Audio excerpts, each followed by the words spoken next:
Так, то есть в первой лабораторной вы сделали описание, составили документ видения, ну, черновой вариант, заготовку, шаблон, глоссарий. Вот здесь мы ищем актеров, составляем уже более формальный вариант использования. Сейчас перекрутить. Нормально. Так, то есть вторая лабораторная — это составление вот такого документа. Содержание документа — это 3 пункта. Первый пункт — выявление актеров. Ну и вот что-то подобное должны будете представить вы по той тематике, которую выбрали. Выделяете изначально вообще всех возможных актеров, вот как, например, здесь на этом рисунке. Там менеджер продаж, там старший менеджер, начальник отдела продаж и так далее, и так далее. И затем смотрите, какие функции они выполняют и можно ли их генерализовать, то есть обобщить. Ну и вот несколько актеров обобщены до актера-менеджер. Вот такая стрелка с треугольным наконечником, так скажем, да, это обобщение, да, у нас. Два актера обобщены до актера мастер цеха, и получается выделен еще один актер, то есть он в обобщение не попал, это диспетчер. Делаете вот такое небольшое описание актер, то, что делает каждый из таких актеров. Так, и затем ваша задача представить варианты использования, свести их вот в такую таблицу.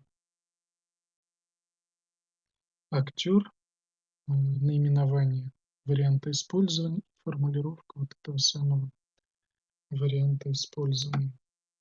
То есть здесь пока что наименование и формулировки в этой лабораторной работе. И третьим пунктом будет разработка диаграмм вариантов использования.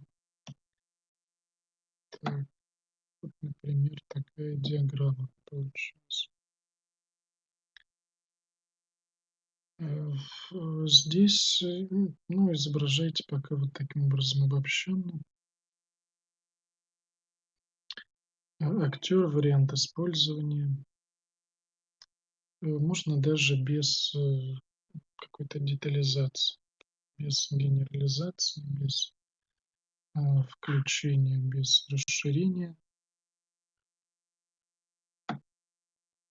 То есть вот цель этой лабораторной, основная цель — это выделить актеров, определиться с актерами и выделить варианты использования. Вот. Но в следующей лабораторной там у нас пойдет еще больше, более высокая степень детализации. Пока что можно остановиться вот на таком, на аналогичном варианте. Так, и можем посмотреть небольшое видео, опять же, по диаграммам вариантов использования. Правда, оно на английском языке. Ну, давайте посмотрим, если там совсем ничего не понятно, будем как-то эту проблему с непониманием решать. То есть видео примерно на 10 минут. Там так достаточно концентрированно с примерами изложен материал по вариантам использования. В общем, посмотрим. И далее, возможно, что-то обсудим.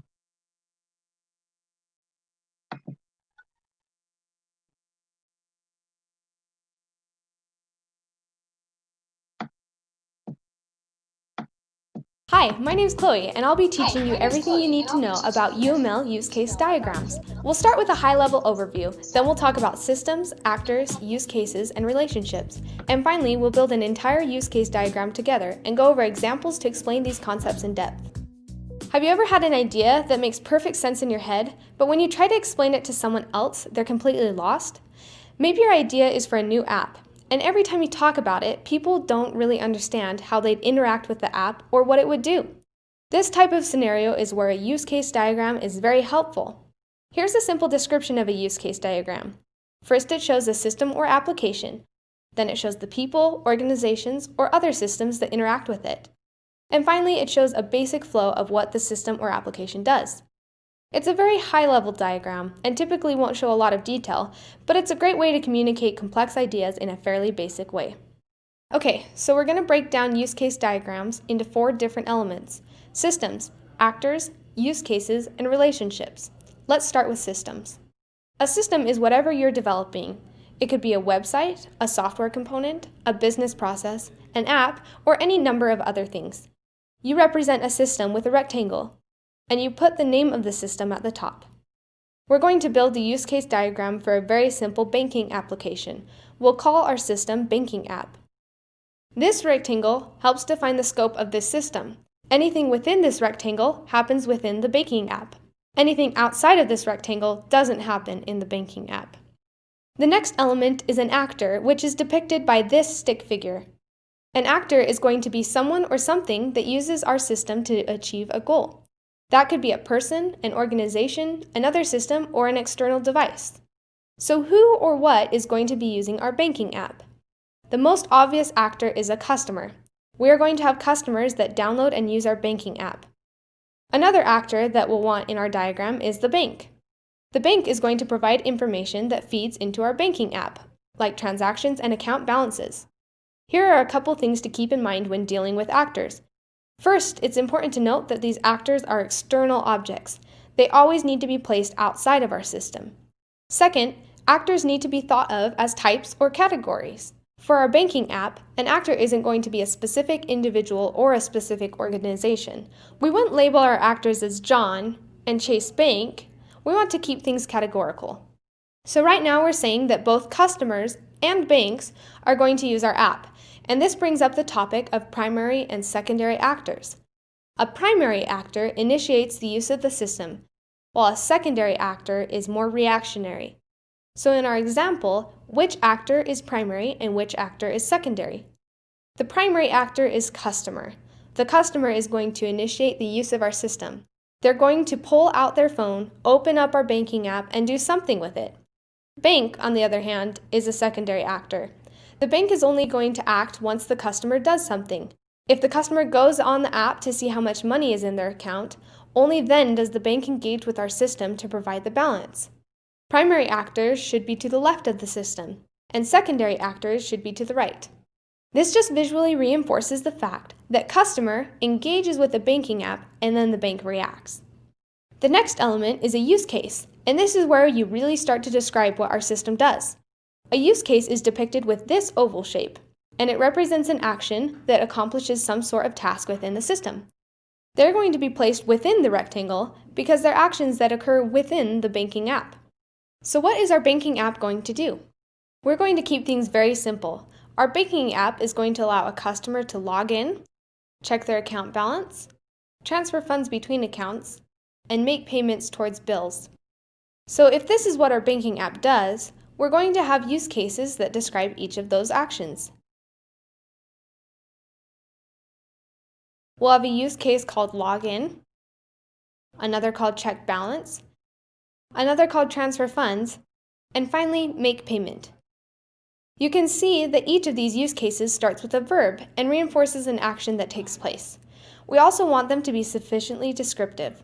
If this use case just said transfer, that'd be too vague. Finally, it's good practice to put your use cases in a logical order when possible. That's why we put login at the top. That's the first thing that will happen when a customer uses our banking app. The final element in use case diagrams are relationships. An actor, by definition, is using our system to achieve a goal. So each actor has to interact with at least one of the use cases within our system. In our example, a customer is going to log into our banking app. So we draw a solid line between the actor and the use case to show this relationship. This type of relationship is called an association, and it just signifies a basic communication or interaction. A customer is going to interact with the rest of these use cases as well. They're going to check balance, transfer funds, and make payment, so we'll draw solid lines out to each of those as well. Secondary actors will also have relationships. Remember, each actor has to interact with at least one use case, so which use cases will the bank interact with? When a customer wants to check their balance on the app, the bank is going to provide the correct amount. Let's draw a line between bank and check balance. Similarly, when a customer wants to transfer funds or make a payment, the bank is going to follow through with those transactions.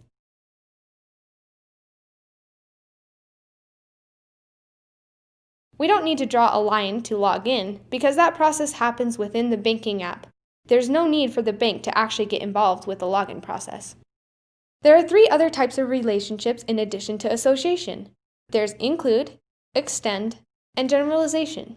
Let's build out this diagram with additional use cases in order to explain these types of relationships. When a customer types in their login information, our banking app is going to verify the password before completing the login process. But if the password is incorrect, the banking app is going to display an error message. So let's create 2 new use cases for verify password and display login error. When a customer wants to transfer funds or make a payment, our banking app is going to make sure there's enough money to complete those transactions. So we'll also create another use case called verify sufficient funds. And finally, when a customer wants to make a payment, our banking app is going to give them the option of paying from either their checking account or their savings account. So we'll create 2 more use cases called pay from checking and pay from savings. Let's circle back to this verify password use case and talk about relationships again. How does verify password relate to the rest of the diagram? Neither of our actors are directly initiating this action. It's just immediately going to happen within our banking app every time there's an attempt to log in. This is an include relationship. An include relationship shows dependency between a base use case and an included use case. Every time the base use case is executed, the included use case is executed as well. Another way to think of it is that the base use case requires an included use case in order to be complete. When you have an include relationship, you draw a dashed line with an arrow that points towards the included use case.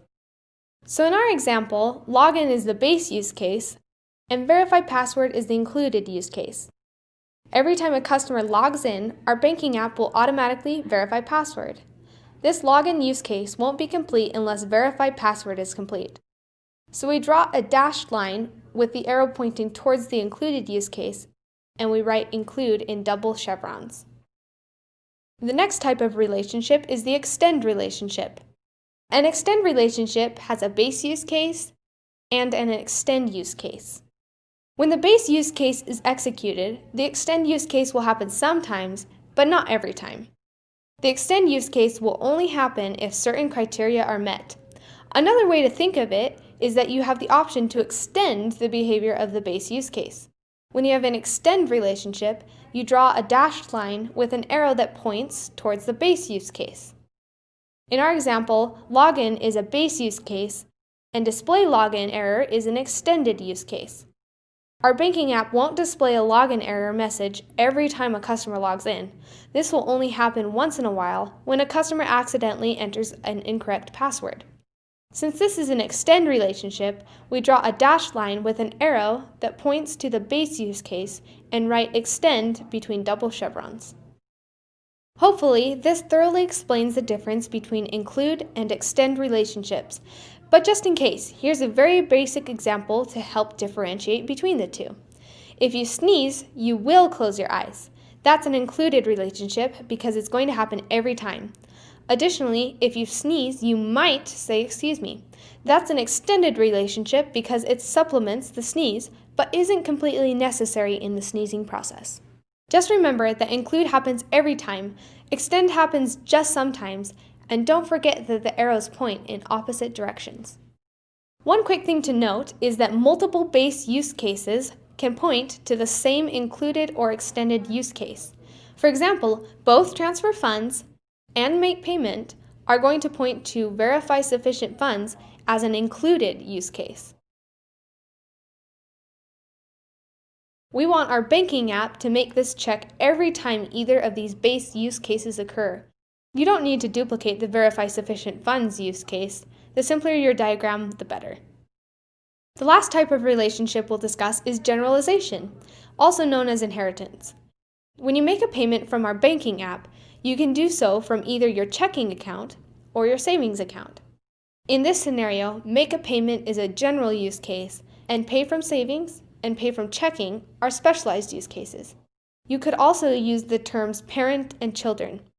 Each child shares the common behaviors of the parent, but each child adds something more on its own. To show that this is a generalization, we draw this type of arrow from the children up to the parent. You can have generalizations on use cases like we have here. You can also have generalizations with actors. In certain scenarios, you might want to distinguish between a new customer and a returning customer. You can make them both children to a general customer actor, which would allow you to have certain behaviors or qualities unique to each of these children.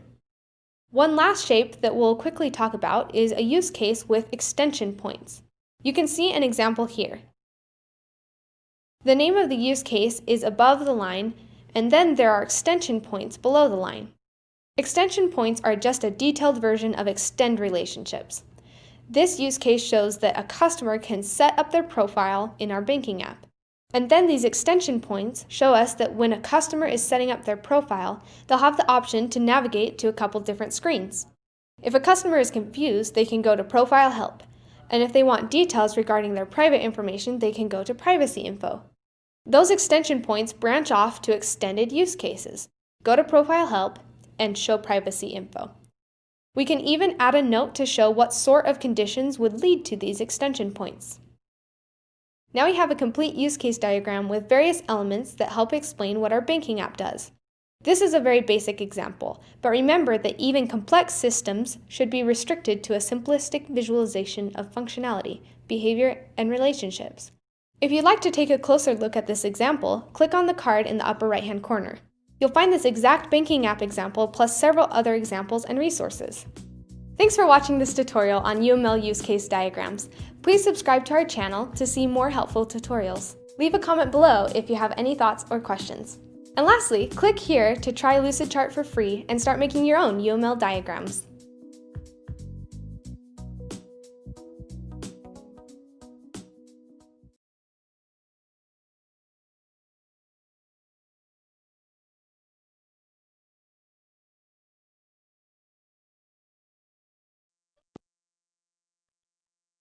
Так, ну то есть вот такое видео. Если было кое-что понятно, можете плюсики хотя бы в чат поставить. Если совсем ничего не было понятно на английском. Так, ну я вижу, вы все с телефона выходите. Да, там, видимо. Мгм. Ну, то есть более-менее что-то было понятно. Да? Ну, отлично. Ну, вот примерно. Так, да, вот примерно подобную диаграмму вам нужно будет составить вот по второй лабораторной работе. Вот там говорилось про, опять же, обобщение, про генерализацию. То есть вообще это используется достаточно редко на диаграммах вариантов использования. Вот я, по крайней мере, даже не помню, где встречал последний раз вот такое обобщение. Поэтому с обобщением можете такую диаграмму не делать, но все остальное должно у вас на диаграмме быть. То есть там варианты extend, include. Вот, то есть такого типа ассоциации, конечно же, обязательно должны быть. Так, ну, если какие-то вопросы есть, задайте. А если нет, то заходите во вторую лабораторную. Там есть шаблон в виде Так, в виде вордовского документа. Ну, это документ, который я вам показывал в самом начале. Вот, то есть заполняйте аналогичный шаблон, туда вписываете свою тему, которую выбрали, да, подписываете, как обычно, там ваша фамилия, имя. И вот эти 3 пункта, которые у вас там перечислены, также должны быть: актеры, вариант использования и диаграмма вариантов использования. Ну, в этой лабораторной может быть пока первое приближение диаграммы варианта использования. Вот следующий там потребуется уже больше детализации.